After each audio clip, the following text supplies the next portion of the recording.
Oh, hey there. Welcome to the YouTube video here on the channel. My name is Emily. Today we find ourselves over the deserts of the UAE and we've got a flanker. The flanker is carrying 4x3, which is 12 mild missiles, which are the decoy missiles, correction. And we also find a Su-24 fencer. This again is an upgraded Ukrainian fencer carrying the AASM-250 Hammer missiles recently released by CH as part of his little update to the Ukrainian pack in DCS.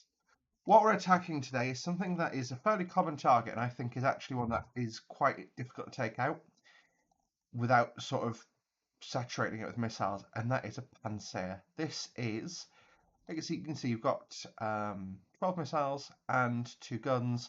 Personally, I think these are a little bit overmodeled, just because largely on the fact that I don't trust what Russia says they can do. But it's here on Abu Musa Island. We want to go and wreck Abu Musa Island today. So what we're going to do is I just want to test if, basically just using a few melds and 1 or 2 hammers. So we'll do 2 meld launchers to go straight over his head. And we'll just do 1 long, so those will go a bit higher, but we'll do it so they're not in a conga line. There we go. So yeah, that's going to fire. And then what we'll do is we'll also tell the Su-24 to attack that PANTSIR. Now, the Su-24, as you can see, is carrying the Hammer missiles. These are basically Mark 82s with the rocket motor strapped to the back and a precision guidance kit strapped to the front. They have a theoretical maximum range of 43 miles with the rocket motors. So I just want to see what that looks like when we get to the miles launched.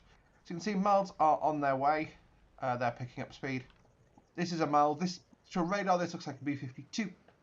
These are literally my favourite weapons in DCS in terms of what they can do. But our favourite things in DCS at the moment. Basically, like I say, this is just a little missile which has got a range of 400 miles, no warhead, but in that nose cone's got clever electronics which make it look like a B-52. It can look like whatever it wants to look like, and the real ones can even sort of juke and bop and weave. So it looks like, basically, it looks like, enemy aircraft incoming, or basically whatever the operator wants it to look like. It's a really cool capability. Any hoozles. Let's see. So you are okay. You've only fired 2, so I'm going to give you a few more. So I want about 4 or 5. 3, 4, 5,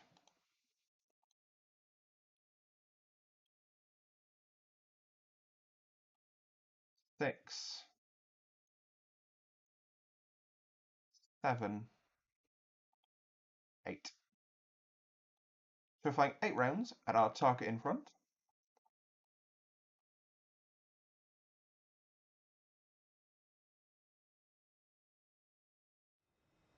So you can see the mouths fall away, and they basically starts the rocket motor, and the little wings fall out. Now we've fired all 12 with 8 commands. Don't know how, but it doesn't really matter. What we'll do, I'm going to divert the Su-24 to land at Sharjah. And we'll just go drop it down and slow it down. The Su-24 is on its way in. I'm going to tell him to slow down slightly, actually. Purely because, obviously, the miles are still behind, or sort of alongside him, and we want the miles to get in first.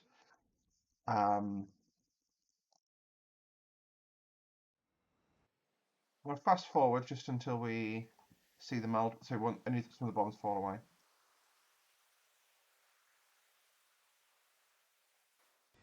Oh, bomb gun. Let's have a look at that bomb. So the bomb that's fired is the AASM 250 hammer. Let's go.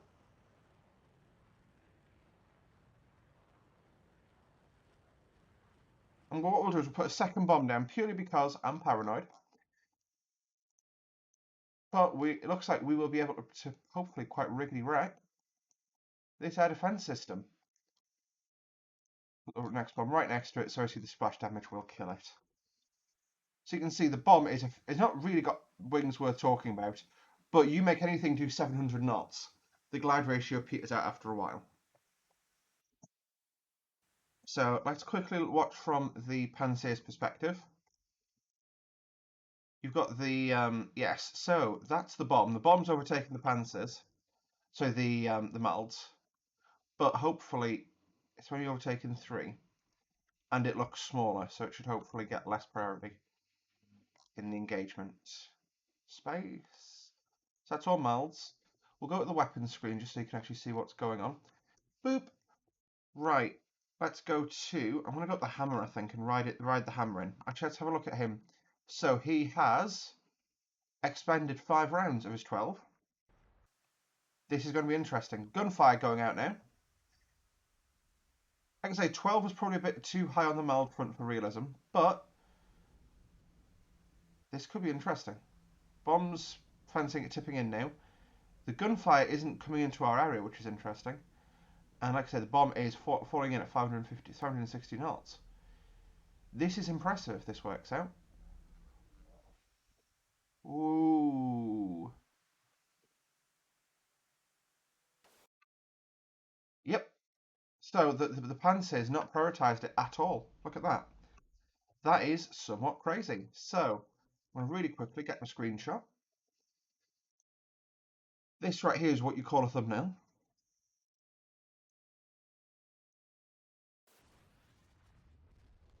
So yeah, the answer is 1 round, 1 kill. Does work. What I'm going to do, we're going to do a quick rerun of this mission, but I'll do it without the malds because it didn't seem like it was actually targeting the thing. So I'm just going to late activation you, and I'll bring you close at the coast because I've not got as much setup to do now. And you're at 26,000. We'll just say supersonic. Mach 1. This is interesting though, right? Like like I say, the AASM 250s, obviously they're not usable by players, which is why I'm using it in a really simplified scenario, so that my level of AI programming will work. If you were doing this as a human, you'd be popping up from behind a mountain, throwing the missile over the top of the mountain, and then running away again. But I can't program the AI to do that properly.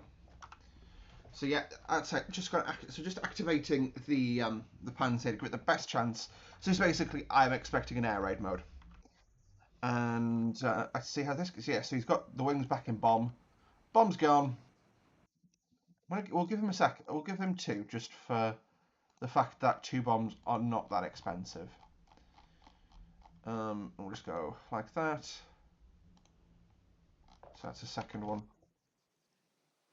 2 bombs gone. Okay, that'll do us.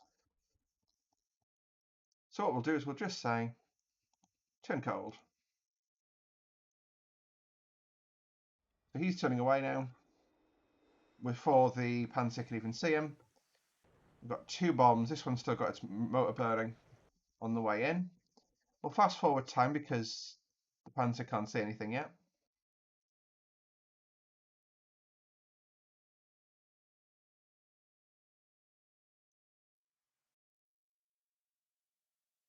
It'd be really interesting if it doesn't target this. Oh, it did. Interesting. So that does go to show you do need the MALD. You can't just bomb this with a long range bomb. You can see we've only used 2 rounds there compared to the 6 last time. So the thing with the PANTSIR S1 is I believe it can, let me double check actually. So Current Hill does a really handy little fact sheet on their website. Bear with me a sec. Just like Blam. So, look at the Russian equipment. Where's it gone? PANTSIR. Oh, PANTSIR. Mwah, mwah, mwah. So yes, the PANTSIR S1, which is what we're using, can track 2 targets at once. So he can track both of those bombs at the same time. Had I slung all 5 bombs at him, probably would have been a different story. However, like I say, I do think that was really interesting to see. So, like I say, it goes to show that PANTSIR can defend 2 bombs, but it can't defend a mild raid. But that's what we know with IADs. You know, with an IAD, you have to overwhelm it. You can't go in by halves, you've got to do it all. Alright guys, thank you so much for watching today's YouTube video. I hope you did enjoy it. If you did, hit that like button, subscribe to see more from me on an increasingly regular basis, and we'll see you next time. Until then, happy bombing.